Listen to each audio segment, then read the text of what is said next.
তারাবির নামাজের নিয়ত কিভাবে করব? তারাবির নামাজের নিয়ত কিভাবে করবেন? কারণ মুখস্থ আছে তারাবির নিয়ত? নামাইতুয়ান বলেন, কার মুখস্থ আছে? একজন বলেন অন্তত। তারাবির নিয়ত কে বলতে পারবে?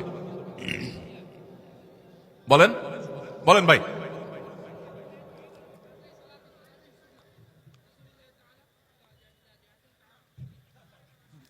মাশাআল্লাহ মাশাআল্লাহ, এই ভাইয়ের পুরস্কার দেওয়া উচিত।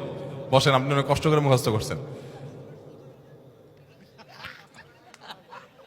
তুমি বগুড়া সদরের লোক ভাই? কালু কাহালু। আচ্ছা ভাই, তারাবির নামাজ বা যে কোনো নামাজের নিয়ত জরুরি। নিয়ত ছাড়া কোনো আমল হবে না। কিন্তু নিয়তটা হলো মনের ইচ্ছার নাম। নিয়তটা কিসের নাম? আমি ভাইকে দিয়ে নিয়তটা কেন শুনছি সেটা আপনারা জানেন? জানেন না আপনারা? আমি ওনাকে দিয়ে কেন শুনলাম বলেন তো? কে বলতে পারবেন? কে বলতে পারবেন না? আমি ওনার দিয়ে এই জন্য শুনছি যে ওটা আমার জানা ছিল না। এটা হলো সত্য কথা। ওইটা আমি নিজেও জানি না। নামাইতুয়ান দিয়ে শুরু এটা জানি, কিন্তু বাকি শেষেরটা আমি জানি না। এই জন্য আমি চাইছি একটু শুনতে আর কি। আমি জানি না এই জন্য যে কোরআন হাদিসে কোথাও পাই নাই।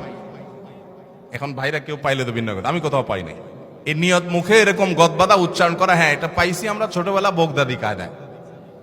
বোগদাদি কায়দা এটার জন্য কত মাইর হয়তো খাইছি, পাইয়া তখনই ভুলে গেছি। এটা পরবর্তীতে কোরআন হাদিসে যেহেতু পাই নাই, এই জন্য আর আমরা ওটা মুখস্থ করি নাই। ভাইরা আমার, নামাজের জন্য এরকম নামাইতুয়ান, এরকম গদবাদা যে দোয়া আমরা শিখেছি, এগুলোর কোনোটি কোরআন বা সুন্নাহর কোথাও আমরা নিয়ত করব মন থেকে যে আমি তারাবির নামাজ পড়ছি, বাস এটা আমার ইন্টেনশন আছে, নিয়ত আছে, মনে আছে, এটাই যথেষ্ট। মুখে উচ্চারণ করা জরুরি না, এবং মুখে উচ্চারণ করা এটা সুন্নাহও না। নবী সাল্লাল্লাহু আলাইহি ওয়াসাল্লাম শেখানো না এটা আমাকে। ইবাদত করতে হবে তার পদ্ধতিতে।